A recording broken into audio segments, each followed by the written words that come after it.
Portugal football ದಿಗ್ಗಜ Cristiano Ronaldo ಮತ್ತೊಂದು ಐತಿಹಾಸಿಕ ದಾಖಲೆ ಬರೆದಿದ್ದಾರೆ. ಉಜ್ಬೇಕಿಸ್ತಾನ ವಿರುದ್ಧದ ಫಿಫಾ ವಿಶ್ವಕಪ್ ಪಂದ್ಯದಲ್ಲಿ 2 ಗೋಲುಗಳನ್ನು ಸಿಡಿಸಿ ಪೋರ್ಚುಗಲ್ ಪರ ವಿಶ್ವಕಪ್ನಲ್ಲಿ ಅತಿ ಹೆಚ್ಚು ಗೋಲು ಗಳಿಸಿದ ಆಟಗಾರ ಎಂಬ ಯುಎಸ್ಬಿಒ ಅವರ 6 ದಶಕಗಳ ದಾಖಲೆಯನ್ನ ಮುರಿದಿದ್ದಾರೆ.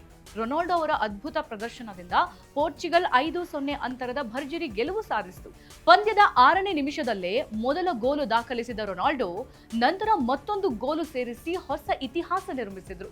1966ರ ವಿಶ್ವಕಪ್ನಲ್ಲಿ ಯುಎಸ್ಬಿಒ ಒಂದೇ ಟೂರ್ನಿಯಲ್ಲಿ 9 ಗೋಲು ಗಳಿಸಿ ದಾಖಲೆ ನಿರ್ಮಿಸಿದ್ರು.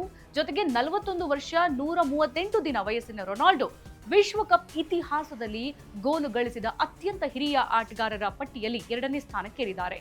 ಈ ಸಾಧನೆ ಅವರ ಅದ್ಭುತ ಫಿಟ್ನೆಸ್ ಮತ್ತು ನಿರಂತರ ಪ್ರತಿಭೆಗೆ ಸಾಕ್ಷಿಯಾಗಿದೆ. ಇದು ಫೋಕಸ್ ಡಿಜಿಟಲ್ ಕಂಟೆಂಟ್. ನಾನು ವಿದ್ಯಾ.